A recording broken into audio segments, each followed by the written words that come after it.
Razakar cinema పక్కా చూడాలి. చూస్తారా చూడరా? చూస్తారా? చూపెడతారా చూపెడతారా? అందరికి నేను చెప్పిన ఈ రజాకర్ సినిమా మనం చూడాలి. నిజాం గొప్పోడని చెప్పి నిజాం సమాధి వద్ద మోకరిన కేసీఆర్కు కట్టేసి చూపెట్టాలని చెప్పిన. పాత బస్తీలో చార్మినార్ దగ్గర రజాకర్ల పార్టీ అయినా ఓవైసీ ఇద్దరు అన్నదమ్ములకు కట్టేసి చూపెట్టాలి సినిమా ఇది. కాబట్టి దయచేసి అన్న మన కోసం సినిమా తీసిరు వల్ల వాస్తవ విషయాలను చరిత్రను ప్రజలకు చూపెట్టే ప్రయత్నం చేసిరు. వాటి గూడూరి నారాయణ రెడ్డి గారికి వారు కష్టపడి పోయాల సినిమా తీసిరు. కాబట్టి మనం ఇటువంటి సినిమాలను ప్రోత్సహించాలి, మనం చూడాలి. అందరికీ పక్కా కదా.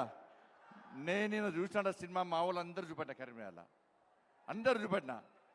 ఇవాళ థియేటర్లు అన్నీ బుక్ చేస్తాం. నిన్న ఇలా రేపటి నుంచి రొచ్చు కావాలి సినిమా చూసిన తర్వాత. పక్కా కదా. రజాకర్ సినిమా చూడాల్సిందే, రజాకర్ సినిమా చూపెట్టాల్సిందే. భారత్ మాతాకి.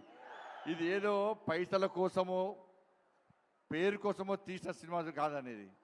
ఇవాళ రజాకర్ల చరిత్ర ఆ సినిమా చూసినాక మళ్ళీ ఈ తెలంగాణ రాష్ట్రంలో రజాకర్లు పుట్టద్దు, రజాకర్ల వారసులకు ఎవరికి తెలంగాణలో స్థానం ఉండద్దు అనుకుంటే ఇలా పక్కా రజాకర్ సినిమా చూడాలి.